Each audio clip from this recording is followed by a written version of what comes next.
Sarah Chen's hands were still shaking when she dropped the beer bottle, and it wasn't because of the alcohol.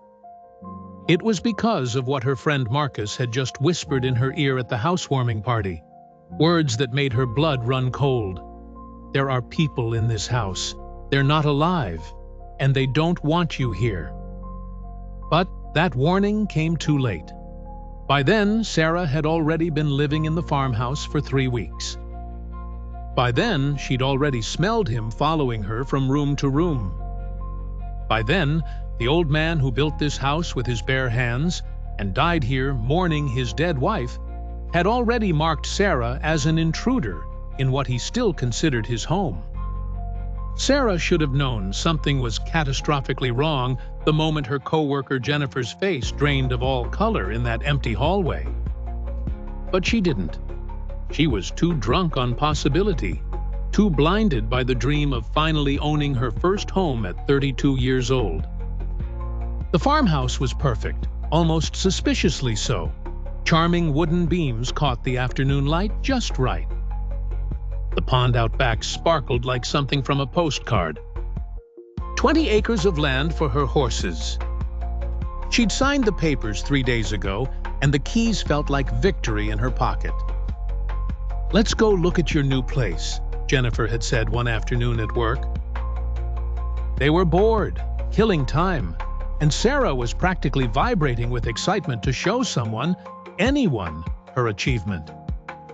The house was completely empty when they walked through the garage entrance. You could see straight through to the back of the house, all the way to the bathroom at the end of the long hallway. Everything was still, unnaturally quiet, like the house itself was holding its breath. Jennifer walked in first. She stopped so suddenly Sarah nearly collided with her back. "Who else is here?" Jennifer's voice had gone thin, reedy, wrong. "Nobody," Sarah laughed, but it sounded hollow even to her own ears. "Just us. Why?" Jennifer's pupils were dilating, her breathing shallow. "I just saw somebody walk across the hall back there. By the bedrooms. Someone just walked across." Sarah felt her stomach drop. "There's nobody here, Jen. The house is empty." But Jennifer wouldn't go any further. She kept saying she felt watched, that the air was wrong, that they should leave immediately. Sarah tried to laugh it off. She had to. She just spent every penny she had on this place. She couldn't afford for it to be wrong. But when Sarah went back alone a few days later to start moving her things in, she smelled him for the first time.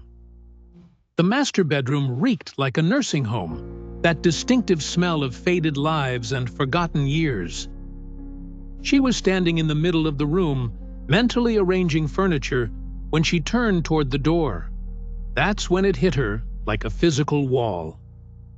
A thick, cloying wave of Old Spice aftershave. Not the modern kind, but that ancient, overpowering stench they used to make in the 1960s.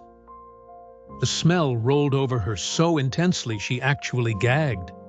Her eyes watered, and it felt deliberate, purposeful, like she'd walked straight into someone standing right behind her. Someone tall, someone close enough that she should have felt their breath on her neck.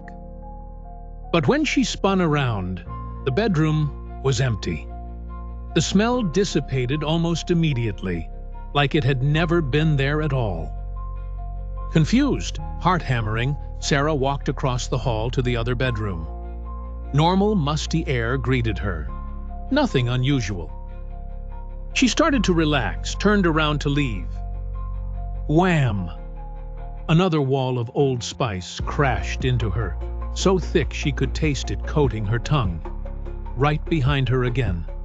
Like she'd just turned her back on someone who'd been standing there the whole time, watching her, waiting for her to turn away.